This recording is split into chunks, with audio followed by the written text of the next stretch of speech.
ಮತ್ತು ನೀವು ಅಂತೀ ನಗರ ನಕ್ಸಲರು ಆ ನಕ್ಸಲರು ಈ ನಕ್ಸಲರು ಎದ್ದ ತಕ್ಷಣ ಟೀಕಾ ಮಾಡೋ ಅವ್ರನ್ನ ಅಂದರೆ ಬರೋವ್ರ ಸಮಯ ಬರಬಾರ್ದಂಗೆ ಮಾಡಿಬಿಟ್ಬಿಡುವಂಥದ್ದು. ಇದು ಒಂದು ರೀತಿ ತಂತ್ರಗಾರಿಕೆ ಇತ್ತು. ನೀವು ಕೋರ್ಟ್ ಶ್ರೀನಿವಾಸ್ ಪೂಜಾರಿ ಅವರು ಹಿಂದುಳಿದ ವರ್ಗಕ್ಕೆ ಸೇರಿದಂಥವರು, ಇವ್ರಿಗೆ ಗೊತ್ತಾಗಬೇಕಾಯ್ತು ಬಡತನ ನೋವು ಸಂಕಟ ಹೀಗೆಲ್ಲ ಹೇಳೋಕ್ಕಿಂತಲೂ ಬಂದಿದ್ದಾರಪ್ಪ ಚೇಂಜ್ ಇನ್ನಾದರೂ ಆಗಲಿ ಅನ್ನೋಂತ ಹೇಳಿ ಕೊಡಬೇಕಾಗಿತ್ತು.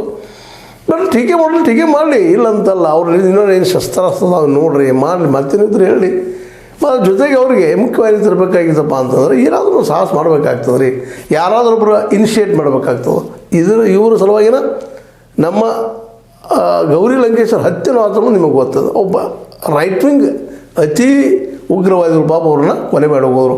ಇತಿಹಾಸ ಸ್ತ್ರೀಯಾಗಿ ಹೋಗ್ಬಿಟ್ಲಿ ಈಗಾಗಲೇ ಆ ಹೆಣ್ಮಗಳು. ಅವ್ರ ಜೊತೆಗೆ ಇವರೆಲ್ಲ ಇದ್ದಂಥವ್ರು ಏನು ಮಾಡ್ತಾಯಿದ್ದಾರೆ, ಒಳ್ಳೆ ಪ್ರಯತ್ನ ಮಾಡ್ತಾಯಿದ್ದಾರೆ. ಪಾಪ ನಕ್ಸಲರು ಬರಲಿ ನಮ್ಮೊಳಗೆ ಅಂತೇಳಿ. ಮತ್ತು ಅವ್ರು ತಪ್ಪ ಈ ಸಮಾಜದಿಂದ ಆಗಿದ್ದದು, ವ್ಯವಸ್ಥೆಯಿಂದ ಆಗಿದ್ದದ್ರೆ, ಇಲ್ಲಿ ಭ್ರಷ್ಟಾಚಾರದಿಂದ ಆಗ್ಯದ, ಇಲ್ಲಿ ಜಾತ್ಯತೆಯಿಂದ ಆಗ್ಯದ. ಇದನ್ನೆಲ್ಲರೂ ಅಭ್ಯಾಸ ಮಾಡಬೇಕಾಗಿದೆ ಇವತ್ತು.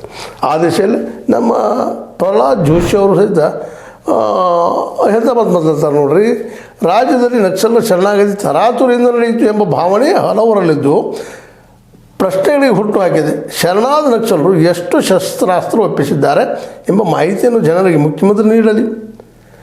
ಅದರ ಜೊತೆಗೆ ಶರಣಾದ ನಕ್ಸಲರಿಗೆ ನೀಡಲಾಗುವ ಪುನರ್ವಸತಿ ಪ್ಯಾಕೇಜ್ ಬಗ್ಗೆ ನನಗೆ ಯಾವುದೇ ತಕರಾರು ಇಲ್ಲ. ಆಯ್ತು, ಮತ್ತೆ ಆಗೋದು ಮಾತಾಡೋದದ. ಬೇರೆ ಬೇರೆ ರಾಜ್ಯಗಳಲ್ಲಿ ನಕ್ಸಲರು ಶರಣಾಗರು ಸಾಕಷ್ಟು ಕಾಲಾವಕಾಶ ಪಡೆಯುತ್ತಾರೆ, ಹಲವು ಸುತ್ತಿನ ಮಾತುಕತೆ ನಡೆಯುತ್ತವೆ.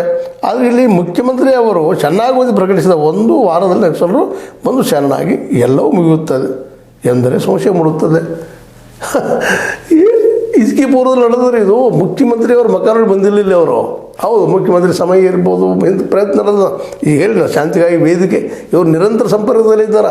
ಇಂಥವ್ರನ್ನ ನಾಡಿಗೆ ತರೋ ಸಲುವಾಗಿ ಈಗ ನಿಮ್ಗೆ ಹೇಳಿದಂಗೆ ಗೌರಿ ಲಂಕೇಶ್ ತಮ್ಮ ಜೀವನವನ್ನು ಸಮರ್ಪಣೆ ಮಾಡಿದ್ದಾರೆ.